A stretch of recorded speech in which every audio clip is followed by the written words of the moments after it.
The Priceless Pearl by Alice Duer Miller. Read by Nancy Halper. Section 1.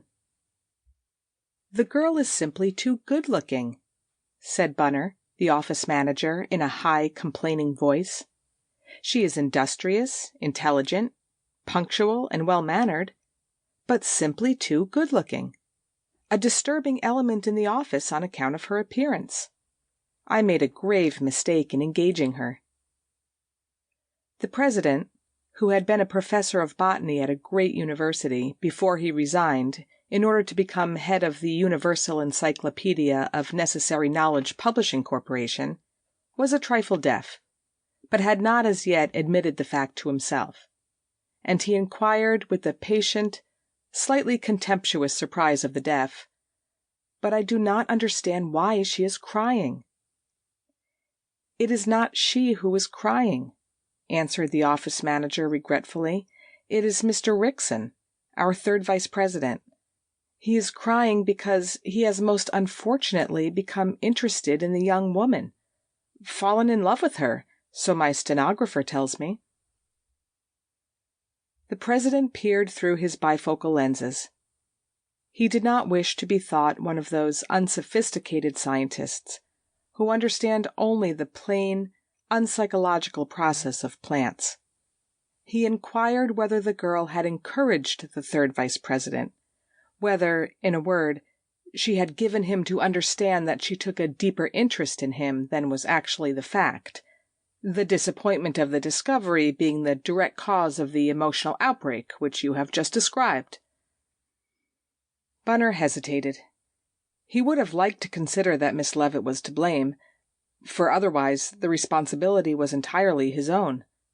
In his heart he believed she was, for he was one of those men who despise women, and yet consider them omnipotent. "I can't say I've ever seen her do more than say good morning to him," he answered rather crossly, "but I believe there is a way of avoiding a man with her appearance. You have probably never noticed her, sir, but—" "Oh, I've noticed her," said the president, nodding his old head. "I've noticed a certain youth and exuberant vitality and, yes, I may say beauty, decided beauty." Bunner sighed. "A girl like that ought to get married," he said. "They ought not to be working in offices, making trouble. It's hard on young men of susceptible natures like Mr. Rickson. You can hardly blame him." No, they agreed they did not blame him at all, and so they decided to let the young woman have her salary to the first of the month, and let her go immediately. "That will be best, Bunner," said the president, and dismissed the matter from his mind. But Bunner, who knew that there was a possibility that even a beautiful young woman might not enjoy losing her job, could not dismiss the matter from his mind until the interview with her was over.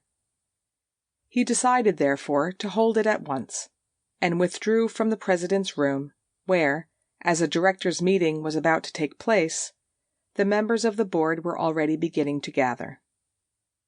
Bunner was a pale, fat man of 40, who was as cold to the excessive emotion of the third vice president as he was to the inconvenient beauty which had caused it. He paused beside Miss Leavitt's desk in the outer office and requested a moment of her time. She had finished going over the article on corals and was about to begin that on coronach, a Scotch dirge or lamentation for the dead. She had just been wondering whether any created being would ever want to know anything about coronach, when Mr. Bunner spoke to her. If she had followed her first impulse, she would have looked up and beamed at him, for she was of the most friendly and warm-hearted nature. But she remembered that beaming was not safe where men were concerned, even when they were fat and 40. So she answered coldly, "Yes, Mr. Bunner," and rose and followed him to his own little office. Miss Pearl Leavitt, A.B. Rutland College, was not one of those beauties who must be pointed out to you before you appreciate their quality. On the contrary, the eye roving in her neighborhood was attracted to her as to a luminary. There was nothing finicky or subtle or fine-drawn about her. Her features were rather large and simple, like a Greek statue's, though entirely without a statue's immobility. Her coloring was vivid, a warm brunette complexion, a bright golden head, and a pair of large gray eyes that trembled with their own light as they fixed themselves upon you, much as the reflection of the evening star trembles in a quiet pool. But what had always made her charm more than her beauty was her obvious human desire to be a member of the gang, to enjoy what the crowd enjoyed, and do what was being done. It was agony to her to assume the icy, impassive demeanor which, since she had been working in offices, she had found necessary. But she did it. She was hard up. When Mr. Bunner had sent away his stenographer and shut the door, he sat down and pressed his small fat hands together. "Miss Leavitt," he said, "I am sorry to be obliged to tell you that during the summer months, when so many of our heads of departments are away on their vacations, we shall be obliged to reduce our office staff. And so, though your work has been most satisfactory, we have no complaint to make of your work. Still, I am sorry to be obliged to tell you that during the summer months, when so many of our heads of departments—" He did not know what was the matter. The sentence appeared to be a circular sentence, without exits. Miss Leavitt folded her arms with a rapid whirling motion. Of course, since the first 3 words of his sentence, she had known that she had lost her job. "Just why is it that I am being sent away?" she said. Sulky children, before they actually burst into tears, have a way of almost visibly swelling like a storm cloud. It would be wrong to suggest that anything as lovely as Pearl Leavitt could swell, and yet there was something of this effect as she stared down at the office manager. He did not like her tone, nor yet her look. He said with a sort of acid smile, "I was about to explain the reason when you interrupted me. Although your work has been perfectly satisfactory, we feel that during the summer months—" He wrenched himself away from that sentence entirely. "It is the wish of the president," he said, "that you be given your salary to the first of the month, which I hereby hand you, and be told that it will not be necessary for you to come here after today. In parting with you, Miss Leavitt, I wish to assure you that the quality of your work for this organization has been in every respect—" "I wish to speak to the president," said Miss Leavitt. She did not raise her voice, but no one could have mistaken that her tone was threatening. She vibrated her head slightly from side to side, and spit out her T's in a way actually alarming to Bunner, who was a man susceptible to fear. "Our decision is quite final, I'm sorry to say," he said, fussing with his papers as a hint that she had better go and leave him in peace. "That's why I want to speak to him." "Quite impossible," answered Bunner. "The board is meeting at present in his room." "What?" cried Pearl. "They're all there together, are they?" And before the office manager took in her intention, she was out of his office, across the main office, and in the boardroom. Like so many people destined to succeed in New York, Pearl came originally from Ohio. She was an orphan, and after her graduation from an Eastern college, she had gone back to her native state, meaning to make her home with her 2 aunts. It had not been a successful summer. Not only was it hot, and there was no swimming where her aunts lived, and Pearl loved to swim, but 2 of her cousins fell in love with her, one from each family, and it became a question either of their leaving home or of her going. So Pearl very gladly came east again, and under the guidance of her great friend, Augusta Exeter, began to look for a job. She had come east in September, and it was now July, hardly 10 months, and yet in that time she had had and lost 4 good jobs, through no fault of her own, but wholly on account of her extraordinary beauty. She was not insulted, No one threatened her virtue or offered to run away with her. It was simply that, like Helen of Troy, wherever she came, she brought calamity. Her first place had been with a publishing firm, Dixon and Gregory.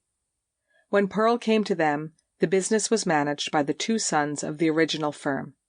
The elder Dixon was dead, and the elder Gregory, a man of 56 or 8, came to the office only once or twice a week. A desk for her had been put in his private room, as it was almost always vacant. It ceased, however, to be vacant as soon as he saw Pearl. He had no idea that he had fallen in love with her. Perhaps he had not. He certainly never troubled her with attentions. As far as she knew, he was hardly aware of her existence. His emotion, whatever it was, took the form of quarreling with anyone who did speak to her, even in the course of necessary business. When at last one day he met her and the younger Dixon going out to lunch at the same hour and in the same elevator, but purely by accident, he made such a violent and inexplicable scene that the two younger partners, after consultation, decided that the only thing to do was to get rid of the girl quietly, get her to resign. They were both very nice about it, and themselves found her another place, as secretary to a magazine editor, a man of ice, they assured her. She never saw the elder Mr. Gregory again, and a few months later read in the papers of his death. Her new position went well for several months. The editor was, as represented, a man of ice.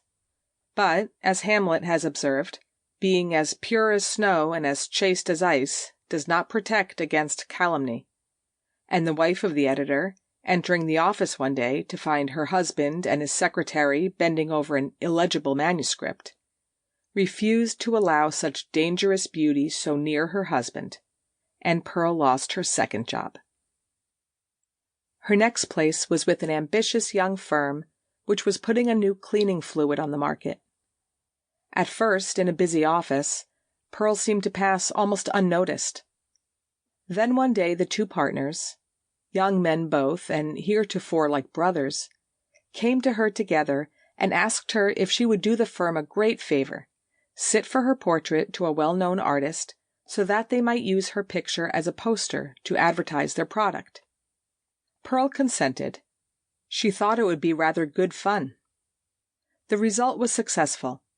Indeed, the only criticism of the picture, which represented Pearl in tawny yellow, holding up a saffron-colored robe at which she smiled brilliantly, with beneath it the caption, "Why does she smile? Because her old dress is made new by," was that it would have been better to get a real person to sit for the picture, as the public was tired of these idealized types of female beauty.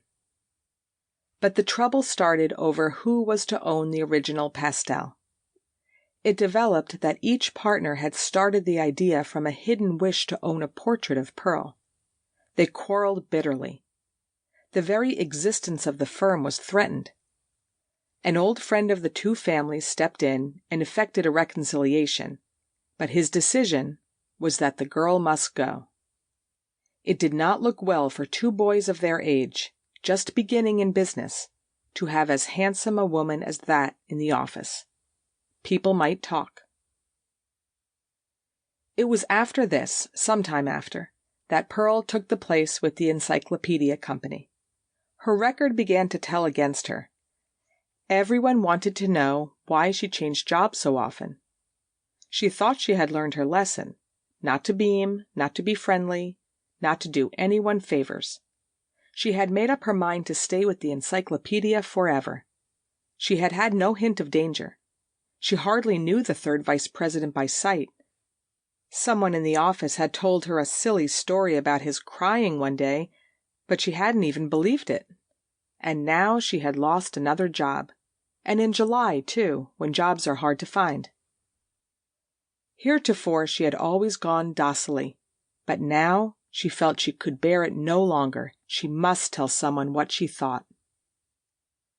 It was 4 o'clock on a hot summer afternoon, and round the boardroom table the members were saying "aye" and "no" and "I so move," while their minds were occupied with the questions that do occupy the mind at such times: golf and suburban trains, and whether huckleberry pie in hot weather hadn't been a mistake, when the glass door opened and a beautiful girl came in like a hurricane.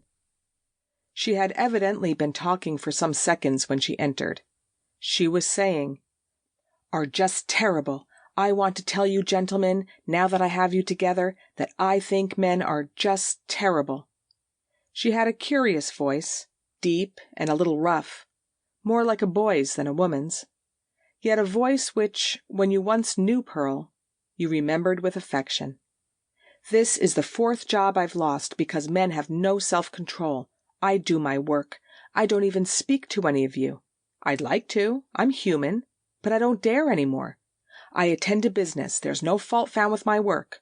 But I've got to go because some man or other can't work in the office with me. Why not? Because he has no self-control, and not ashamed of it. Not ashamed, that's what shocks me. Why, if a girl found she couldn't do her work because there was a good-looking man in the office, she'd die rather than admit she was so silly. But what does a man do? He goes whining to the president to get the poor girl dismissed. There it is. I have to go."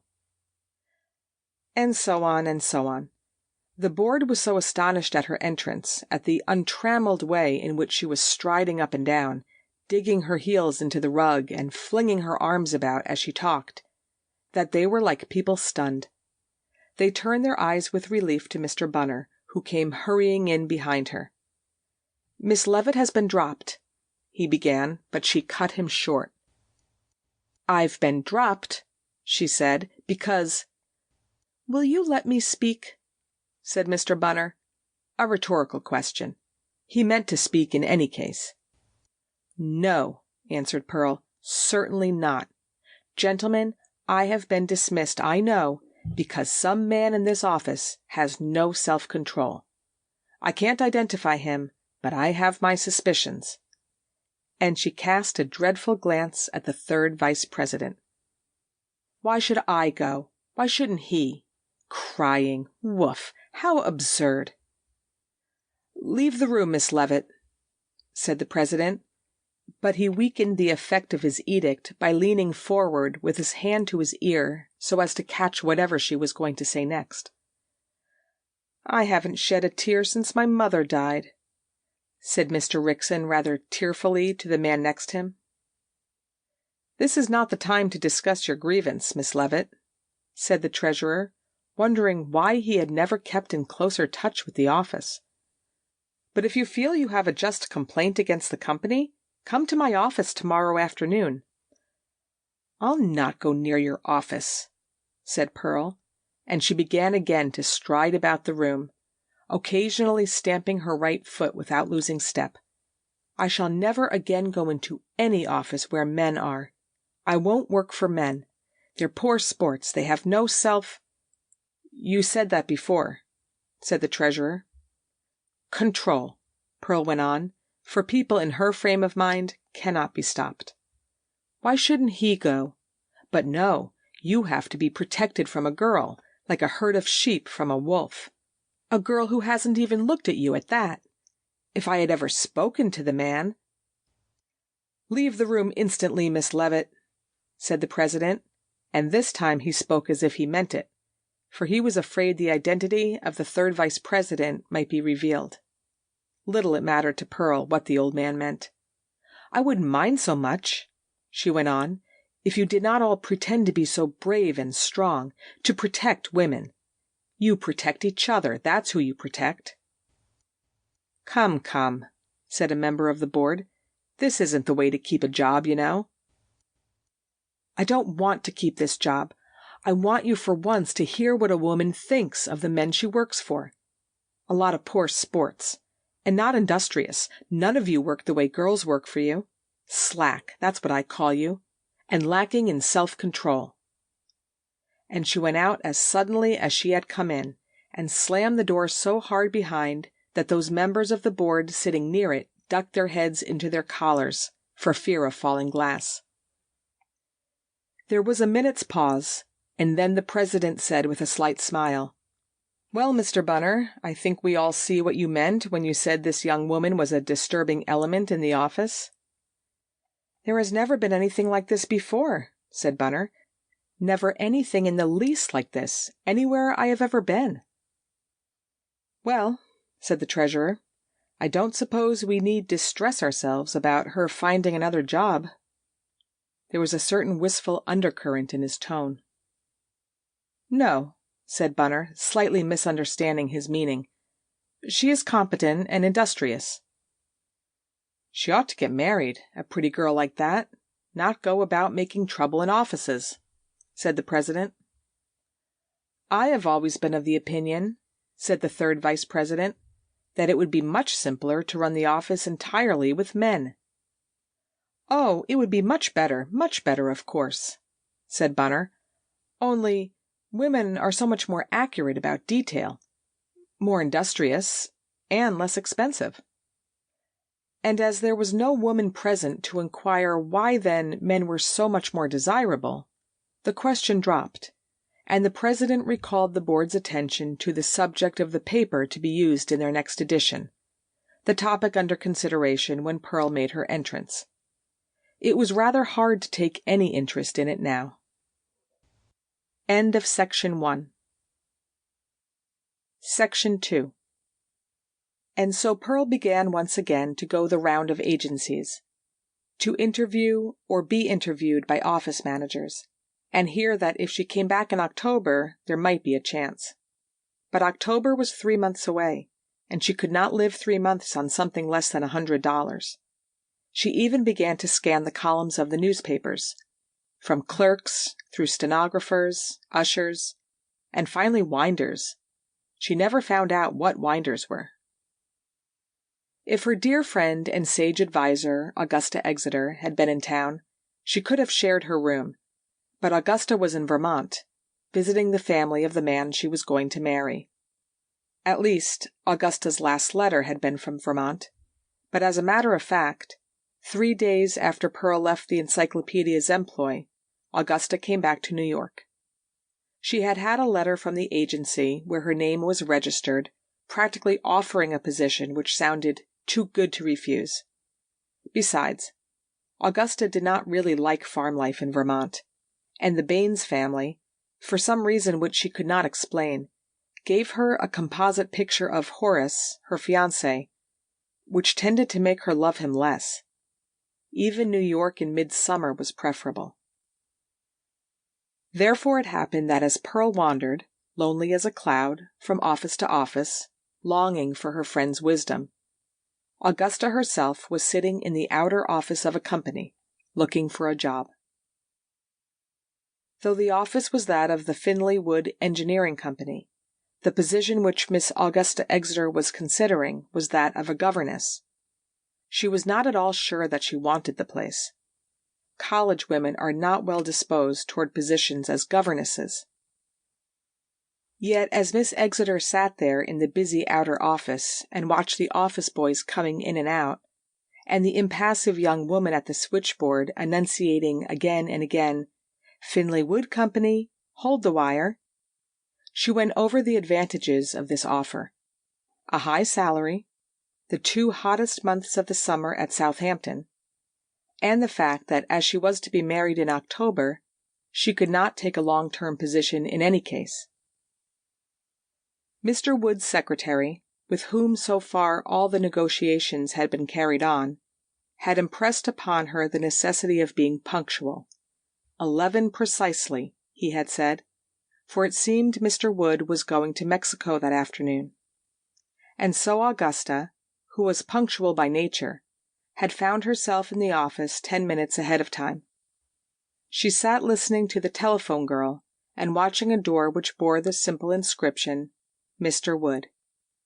And just behind that door, a tall, sunburned man in the neighborhood of 30 was standing, slapping the pockets of his blue serge clothes and saying, "Griggs, I have a feeling I've forgotten something. What is it I've forgotten, Griggs?" The desk was as bare as a desk ought to be when its owner is going away for 2 months. Griggs ran his eye proudly over it. "No, Mr. Wood," he said, I don't think anything has been forgotten. Nothing was left except the letter to the president, the Spanish dictionary, and the Mexican currency. All that has been attended to." He consulted a list held in the palm of his hand. "It was something of my own," said Wood, and he eyed his secretary with an air that might have appeared stern, but was merely concentrated, when the door opened and the office boy came in and said, "Miss Stone says she's notified him that there's a lady there to see him, and will we let her in to him?" "A lady?" said Griggs severely. "That's it," said Wood. "It's the governess for my sister. Think of my nearly forgetting that." "You ought not to be worried about such things," said Griggs, as if he were very bitter about it. "With all your responsibilities?" Wood smiled. It wasn't true, but it was the way one secretary ought to feel. "I'd have a lot more to worry me," he said, "if I were married myself." "You certainly would," answered Griggs, who was married. "But will we let her in to him?" said the office boy, who clung to this formula, although the head clerk was trying to break him of it. "You may let her come in," said Griggs, as if he would perish rather than allow his chief to hold verbal communication with anything so low as an office boy. And as he spoke, he silently gave Wood a pale blue card, one of a dozen on which, in beautiful block letters, he had written down the names, degrees, past experience, with notes on personal appearance, of all the candidates for position of governess in the household of Wood's sister, Mrs. Conway. "This is the best of them?" said Wood, and he ran his eye rapidly over the card, which read, "Augusta Exeter, A.B. Rutland College, Ph.D., Columbia University, specialized in mathematics and household management." He looked up. "Queer combination, isn't it?" "I thought it was just what you wanted," answered Griggs reproachfully. "Nothing queerer than that," said Wood, and went on. 6-month dietary expert, 1-year training, appearance pleasing. He glanced at his secretary. It amused him to think of the discreet Griggs appraising the appearance of these young women. "What system did you mark them on, Griggs?" he asked, but got no further, for the door opened and Miss Exeter entered, and Griggs, with his unfailing discretion, left. Wood looked at her and saw that Griggs, as usual, had been exactly right. She was neither more nor less than pleasing. A small, slim, pale girl, whose unremarkable brown eyes radiated a steady intelligence. Wood had employed labor in many parts of the world, from Chile to China, and he had a routine about it, a preliminary intelligence test, which he applied. "Sit down, Miss Exeter," he said.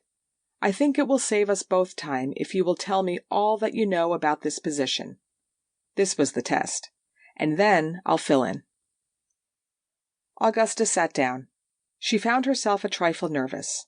This man impressed her, for since her childhood she had cherished a secret romantic admiration for men who exercised any form of power, kings and generals, and men of great affairs.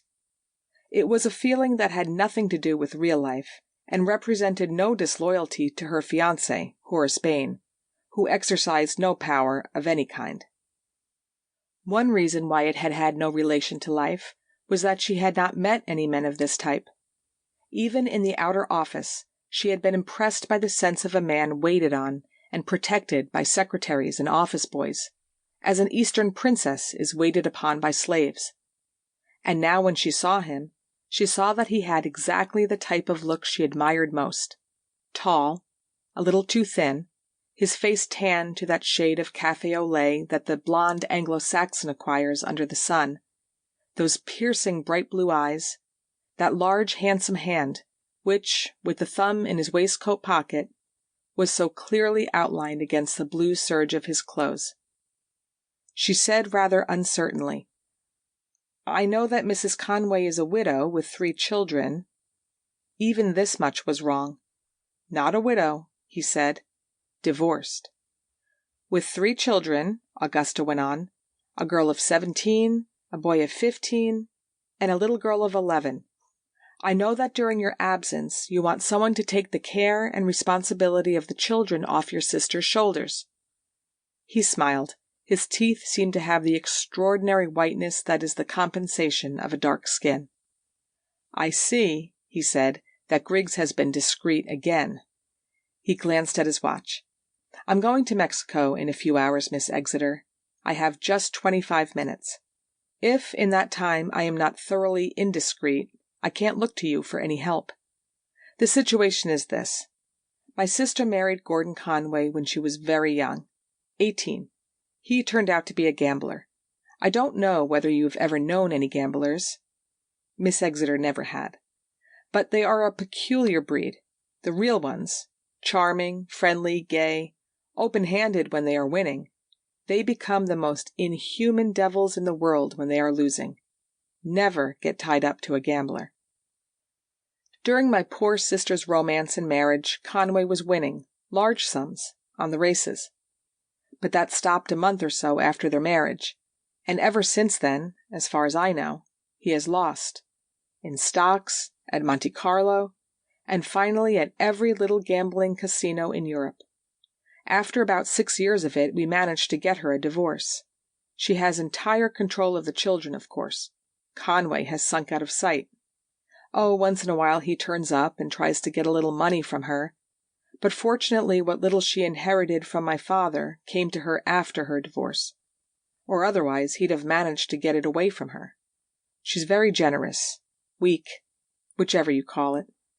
One of the things I'm going to ask you to do is to prevent her from seeing him at all, and certainly prevent her letting him have any money. Though it isn't likely to happen. I believe he's abroad. The great point is the children. I'm sorry to say that it seems to me my sister is ruining 3 naturally fine children as rapidly as a devoted mother can. Of course, many parents are over-indulgent, but my sister not only indulges her children, but gives them at the same time the conviction that they are such interesting and special types that none of the ordinary rules apply to them. The elder girl, Dorothy, is a pretty, commonplace American girl. No fault to find with her, except that her mother treats her as if she were an empress. If, for instance, her mother keeps her waiting 5 minutes, she behaves as if she were an exiled queen faced by treachery among her dependents. Won't speak to her mother perhaps for a day.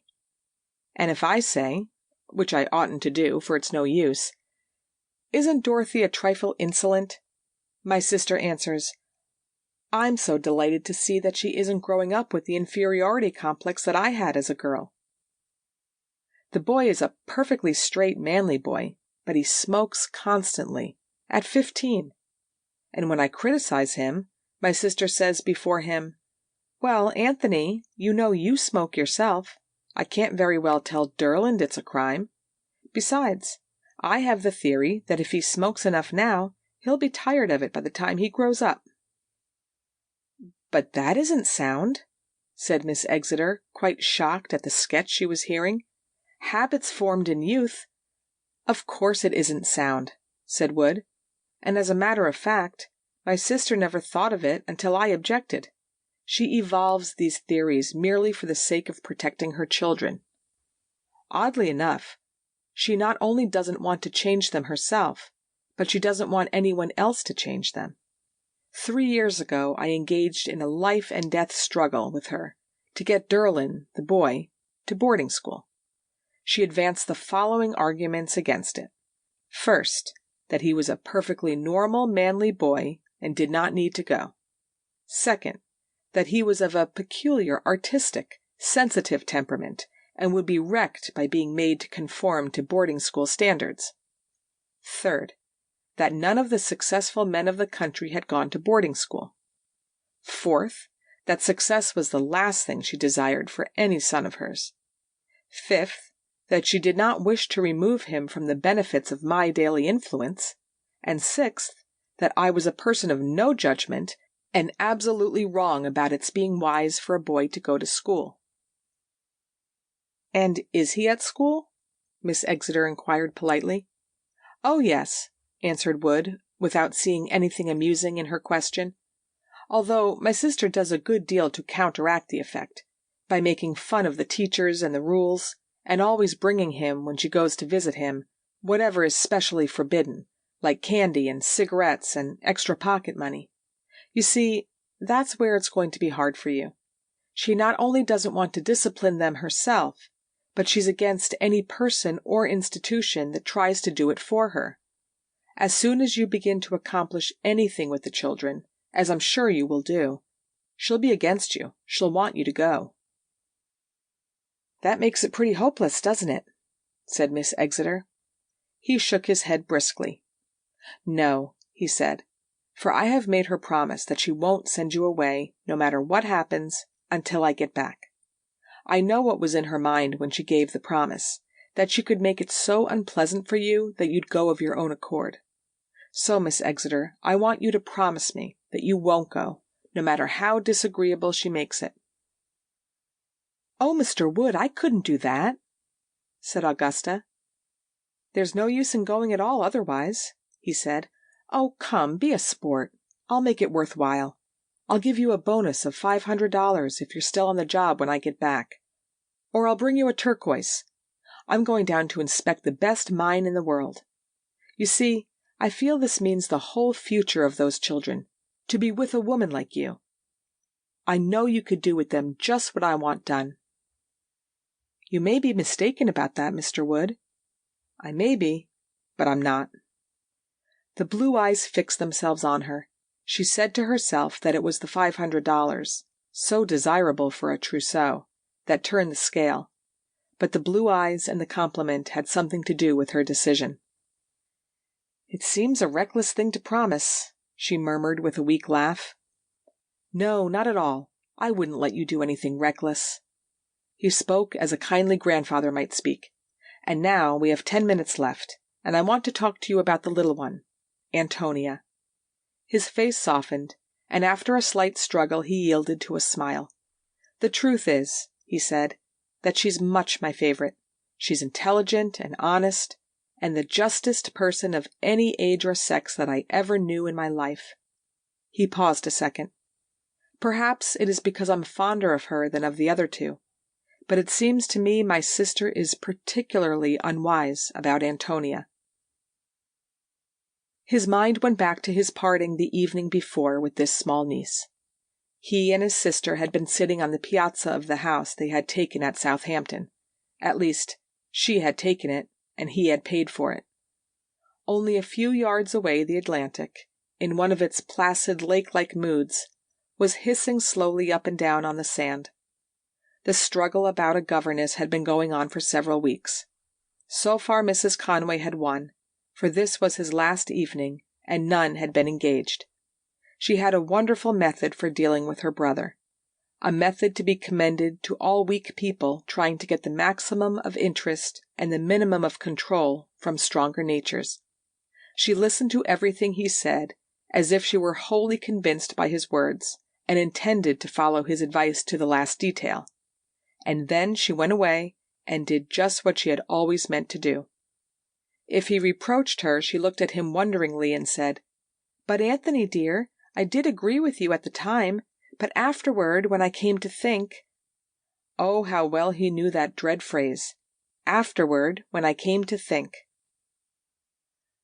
By these methods she had managed to fend off action for 3 weeks, agreeing with him most cordially that the children ought to have a governess, but thinking, after he had gone to New York for the week, that it would be nice for them to take French lessons with that charming French lady in the village, or that perhaps the Abernathy's governess would come over for an hour a day.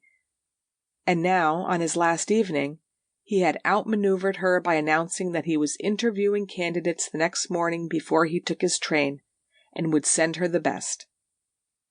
"I'm sure it's very kind of you to take all this trouble, Tony," she said.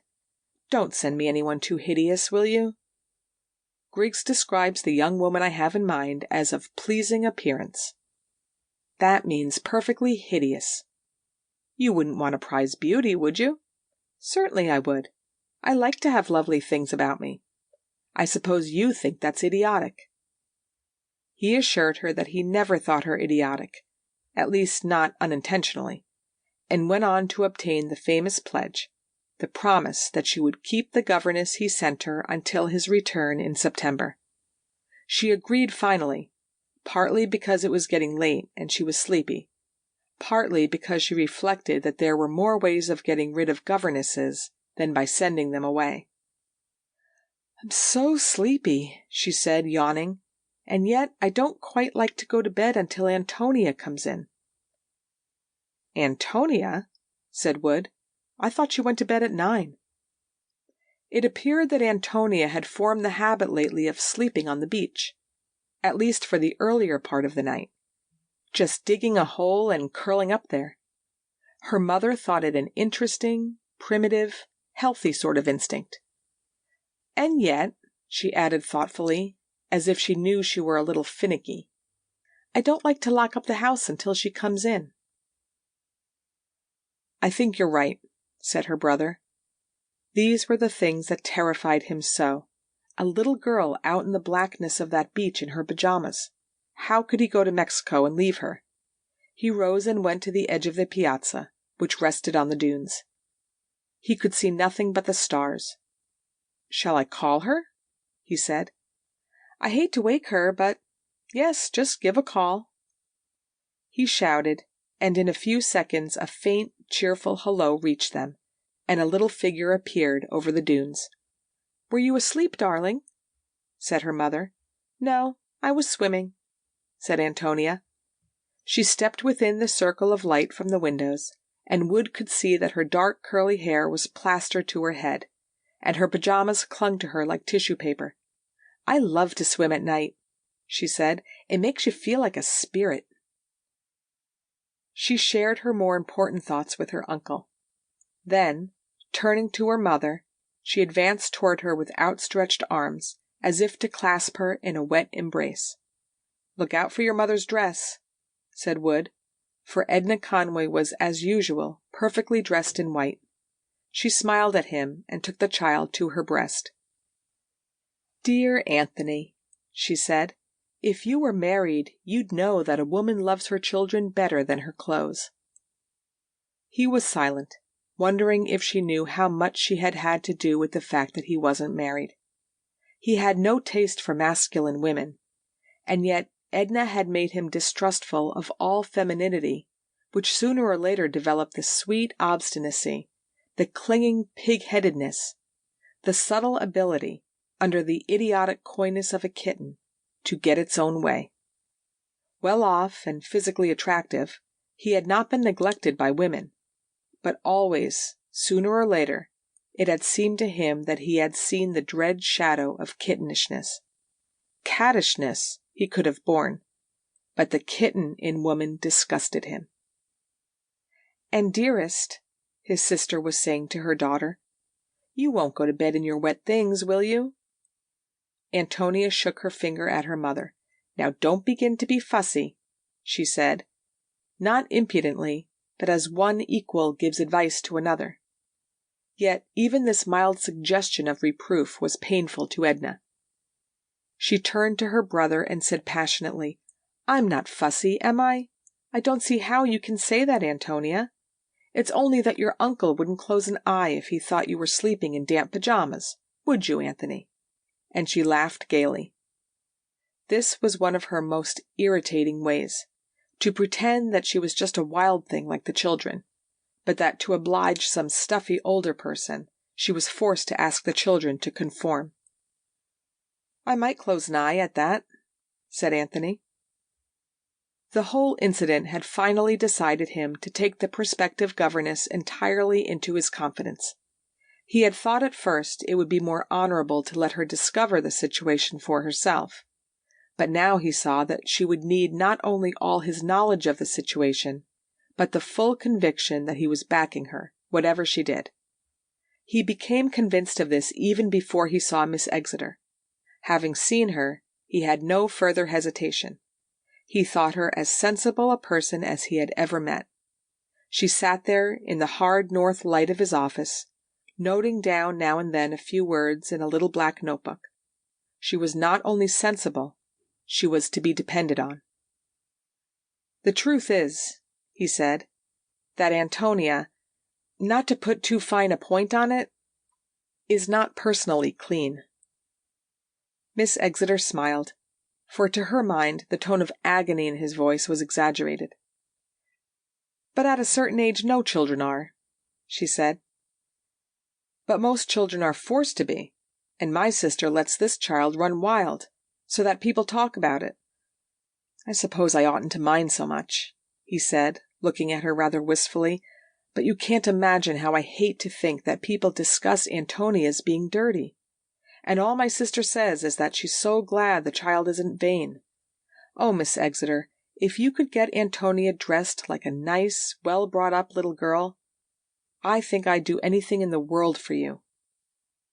She promised that, too.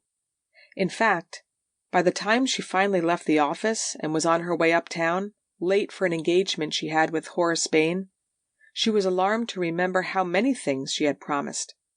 Not only to stay until he came back, but to write to him every day, a long report of just what had happened in the family and what her impressions of it were. "Not letters," he had said, "because I shan't answer them, but reports on my family, as I am going to make a report on this mine." They were to be typewritten. He had no intention of struggling with any woman's handwriting, though Augusta murmured that hers was considered very legible. End of Section 2. Section 3. It was not her custom to take a definite step like this without consulting Horace, not so much because Horace insisted on it, as because she thought highly of his opinion. She was astonished now, as in the subway she thought over the interview, to find how little she had been thinking of Horace. They had been engaged for something over 2 years, one of those comfortable engagements, which until recently had had no prospects of marriage. The Rutland College Club is almost deserted in summer. As she ran upstairs to the library, where she was to meet Horace, she glanced at her watch and saw to her regret that he must have been waiting almost an hour, for he was punctual, and usually arrived a little ahead of the hour. She was sorry, such a busy man, but he would understand. She would explain. He rose from a deep chair as she entered, a serious young man whom everyone trusted at first sight. She saw he looked a little more serious than usual, and her sense of guilt made her attribute this seriousness to her own fault. She began to explain quickly and with unaccustomed vivacity. She sketched the interview, Mr. Wood, his office, the promise, the letters, the turquoise. Horace kept getting more and more solemn, although it seemed to her that she made a very good story of it, more amusing perhaps than the reality had been. "Isn't it exciting?" she said. "I'm going down on Thursday, under this contract, to stay 2 months." "No, you're not," said Horace. She stared at him. He had never spoken like that in all the years she had known him. "What do you mean, dear?" she said rather reprovingly. "You were so busy telling me about this Adonis you're going to work for, you did not stop to consider that I might have some news of my own. I've landed that job in Canada, and I'm going there on Friday, and you're going with me. You're going to marry me the day after tomorrow and start north on Friday." She stared at him, many emotions succeeding each other on her face. She had given her word, her most solemn word. She could hear Wood's quiet voice asserting his confidence in her. "I know I can depend on you. If you give me your word, I know you'll keep it." She could not break it. She said this, expecting that Horace would admire her for her dependability, would at least agree with her that she was doing right. But instead he looked at her with a smoldering expression, and when she had finished he broke out. In fact, he made her a scene of jealousy, the first he had ever made, but none the worse for that. For a beginner, Horace showed a good deal of talent. He accused her openly of having fallen in love with this fellow. She wasn't a girl to do anything as silly as that except under a hypnotic influence. People did fall in love at first sight. There were Romeo and Juliet. Shakespeare was a fairly wise guy. These letters every day. Why, if she wrote to him, Horace, once a week he was lucky. But every day to this man. And jewels and money? No, not much. Jealousy, which is popularly supposed to be an erratic and fantastic emotion, is often founded on the soundest intuition.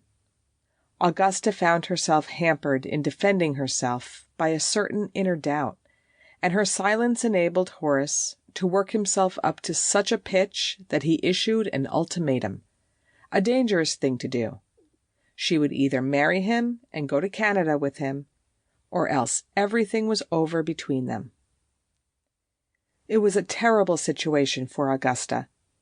On the one hand, her spoken word, given to a person whose good opinion she greatly desired, and on the other, her sincere love of Horace, increased by the decisive stand he was taking. For it is unfortunately true that if you do not hate a person for making a scene, you love him more. Perhaps Horace saw this. In any case, he would not retreat an inch.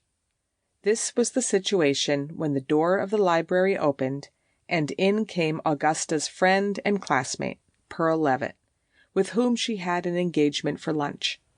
Only, in the general strain and excitement of the morning, she had entirely forgotten the fact. Pearl, like Augusta herself, was too much occupied with her own mood to notice that a mood was already waiting for her. It seemed to her that Augusta and Horace were just sitting there as usual, without much to say to each other. She had been looking for a job all the morning, and all the day before, and was discovering that beauty may find it as hard to get a job as it had been to keep one. "Hello, Gussie. Hello, Horry," she said, striding in, full of her own troubles. "I think men are just terrible." "You must have changed a lot," said Bain, who was in no humor to let anything pass. He had known Pearl since her freshman year at Rutland, and was accustomed to seeing her surrounded by a flock of the condemned sex, whose attentions had never seemed unwelcome. "Yes, I've changed," said Pearl. "You see, I've worked for men. At least, I've tried to. I've been trying to all morning. If they kept turning you down because you were lame or marked with smallpox, they'd feel ashamed. But if they turn you down because they think you're good-looking—" Miss Leavitt here interrupted her narrative to give a grinning representation of the speaker. "Forgive my speaking plainly, but you are too good-looking for office work. Doesn't it occur to them that even good-looking people must eat? And they are so smug and pleased with themselves. Well, here I am with 2 weeks' salary between me and starvation, all on account of my looks. I believe I'll go and teach in a convent, where there are not any men to be rendered hysterical by my appearance." And she gave a terrible glance at Horace, and then, feeling she had been too severe, she beamed at him. Beaming at Horace was perfectly safe, and added, "I've always liked you, Horry, but I have no use for your sex, especially as employers. They are too emotional." "And what would you say, Pearl," said Horace in a deadly impartial tone, "if a man offered you a job, and in the first interview told his life story, asked you to write to him every day, and promised you jewels if you stayed on the job until he got back? What would you say?" "I wouldn't say a word," answered Pearl. "I'd take to the tall timber. I know that kind." "You are both absolutely ridiculous," said Augusta haughtily. "You are absolutely right," said Horace. "You don't mean to say that someone has been trying to wangle Augusta away from you, Horace?" asked Pearl, generously abandoning all interest in her own problems for the moment. The two others said no and yes simultaneously, and began to pour out the story. Augusta's point was that Horace did not respect her business honor, or else he would not ask her to break. Horace's point was that Augusta did not really love him, or she wouldn't think up all these excuses. She'd marry him as he asked her to do. Ah, but he hadn't had any idea of getting married until he heard that she was going to take this place. He had. He had come there to tell her, only she had been so excited about this other man. Nonsense. The trouble with Horace was that he was jealous. No, he was not at all jealous, but if he were, he had good reason to be. Writing to a man every day, and accepting jewels. Pearl kept looking from one to the other, deeply interested. In the first pause, which did not come for a long time, she said gravely, "How is it, Gussie? Do you really want to marry Horace?" She said it very nicely, but on her expressive face was written the thought that she herself could not see how anyone could want to marry him. I do, answered Augusta rather tearfully. "But how can I when I've given my word?" "I'll tell you how you can," said Pearl. "You marry him and disappear into the wilds of Canada, and I'll take your place with the Conway family." They stared at each other like people waiting for the sound of an explosion. They were trying to think of obstacles. "Except," said Pearl, "that I'm not efficient like you, and not very good at mathematics." "You were efficient in the way you ran the junior ball," said Augusta. "Everyone said—" A spasm of amusement crossed Pearl's face. "Did I never tell you about that?" she said.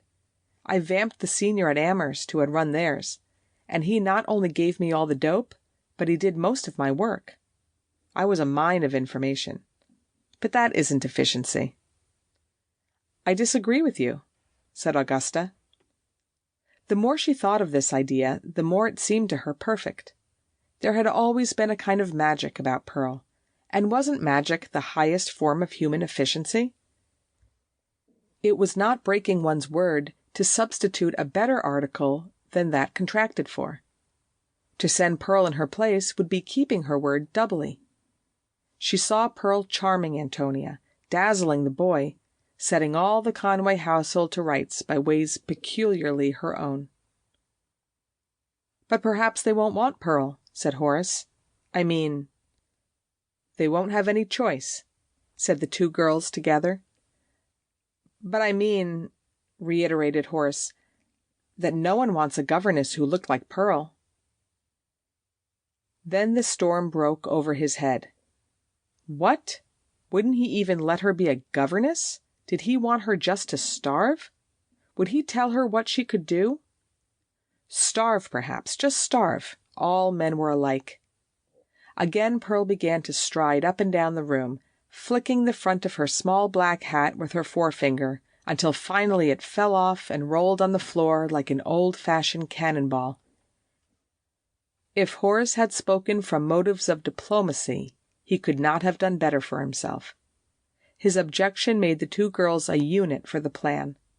It just showed, Pearl explained, that if Horace, who had known her all these years, really considered her looks an obstacle to her taking a place even as a governess, why, it was hopeless to suppose that she could ever get another job. At length they sent him away. He had a business engagement of his own for lunch, and they settled down quietly to discuss the details of the plan over one of the small, bare, gray wood tables of the club's dining room. Ordinarily they would have spent most of their time complaining about the club luncheon, which consisted largely of loose sleeves of lettuce and dabs of various kinds of sauces. But now they were so interested that they were hardly conscious of what they put into their mouths. Of course, Pearl would be obliged to go in the character of Miss Exeter. Mr. Wood would undoubtedly have given some description of the governess's personal appearance when he telephoned his sister, as he had said he meant to do. But Augusta was not alarmed by this idea. Men were so queer about women's looks that Mrs. Conway would say, "Isn't that like a man?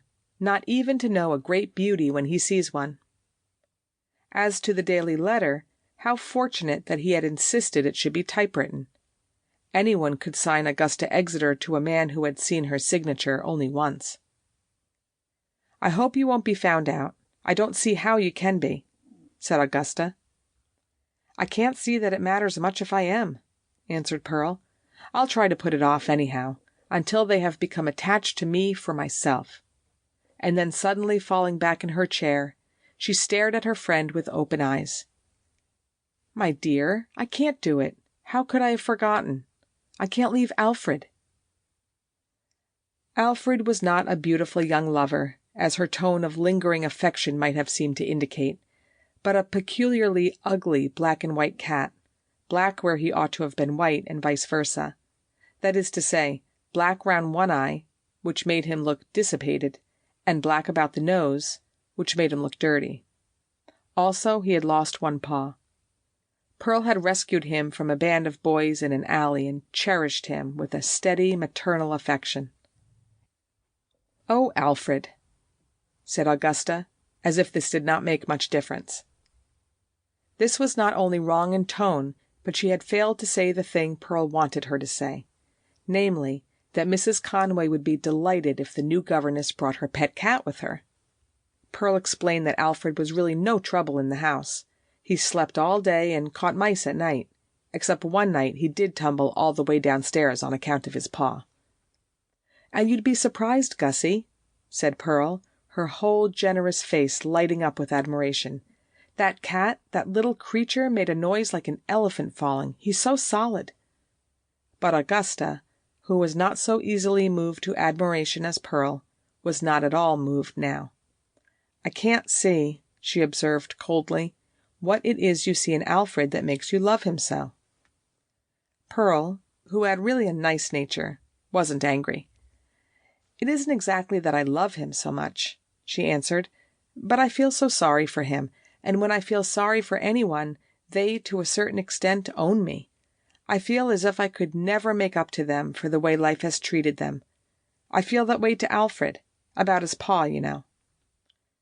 "You didn't feel that way to the man who cried in the encyclopedia?" "I should say not," answered Pearl. "No, I can't pity him. He was such a poor sport about it. Men are poor sports where women are concerned. Even Horace. If you had asked him to break his word because you had had a brainstorm, he'd have been shocked." "He'd have been immensely flattered," said Augusta reflectively. "But he thinks it's absolutely all right for him to break up all your business arrangements, because he goes off half-cocked with the fantastic idea that you've fallen in love with a man you merely want to work for." Augusta thought a minute, and then she said, "It wasn't quite so fantastic as you think, Pearl. I was attracted by Mr. Wood. I might have fallen in love with him if I had been brought into contact with him much more. Oh, Pearl, haven't you ever felt a sudden charm like that?" Pearl shook her head. She could not say. Perhaps she did not really herself understand why such emotions were forbidden to her. But the true reason was that if her speaking countenance had ever turned upon a man with that thought in mind, the next instant her lovely nose would have been buried in a tweed lapel or grating against a stiff collar. "You know," Augusta went on, "that I really love Horace, and Mr. Wood took no interest in me, except as a governess for his nieces. But have you never said to yourself, 'There is the type of man whom I could have loved madly if only things had been different'?" Again Pearl's head wagged. Then she said, "Describe my employer to me." "Well," Augusta began solemnly, "he has a smooth brown face out of which look two bright blue eyes like a Chinaman." Pearl scowled. "But Chinamen don't have blue eyes," she objected. "No more they do. Why did I keep thinking of China then? China blue, perhaps. Or maybe the way they are set. I think there is an angle, a little up at the corners. Then his shoulders are broad, or his waist is awfully thin, because his coat falls in that loose, nice way, like the English officers who came to lecture at college." "Mercy," said Pearl, "what things you notice!" "And he's very direct, and not at all afraid of saying what has to be said. And he doesn't lecture you about women's intuition, or how he made his business success, or any of those things that men always do talk about when they offer you a job. And oh, it rings in my ears the way he said as we parted, 'If you give me your word, I know I can trust you to keep it,' or something like that." And at this moment The housekeeper of the club came into the dining room, nominally to see that luncheon was being properly served, but actually, as she soon explained, because the club was so lonely in summer, and her little dog had been killed by an automobile the week before. Pearl was, of course, immensely sympathetic about this loss, and Augusta, with a flash of efficiency, suggested that Alfred could live at the club for the 2 months Pearl was away, and the housekeeper greeted the idea with enthusiasm. And so, the last obstacle being removed, these two efficient women went upstairs to the library, and sitting side by side, with the black notebook between them, worked the whole thing out, as in their college days they had so often worked up an examination. All the facts that Wood had spread out for Augusta, Augusta now spread out for Pearl: the salary, the bonus, the characters of those involved, the results which Mr. Wood especially wished to see accomplished, that Antonia should be made clean and neat and dressed like a normal little girl, that Derlin should be taught algebra thoroughly and made to stop smoking, though that would be difficult, that Mrs. Conway should not be worried by her former husband, and certainly prevented from lending him money. And there is his address in Mexico, and you're to write him every day. That's the most important thing of all, to write every day. Pearl took the notebook and put it into her pocketbook. "And how often does he write to me?" she inquired. Augusta smiled. "He never does. He never answers. I suppose it's the first time in your life, Pearl, you ever wrote to a man who did not answer your letters." "I rather like the idea," said Pearl. They were interrupted by a telegram being brought in and given to Augusta. She opened it. "It's from Mr. Wood," she said, and added with surprise, "It seems to be about you." "About me?" "No," said Augusta with relief. "I read it wrong. It's about Mrs. Conway's jewels. He told me she had a string of priceless pearls that her husband gave her when they were first married. The message says, 'Please see that pearls are kept in safe on account of recent Long Island burglaries.'" She gave the yellow sheet to her friend. "Keep that," she said, "and be sure to mention in your first report that you have received it. That will make absolutely sure that you are me."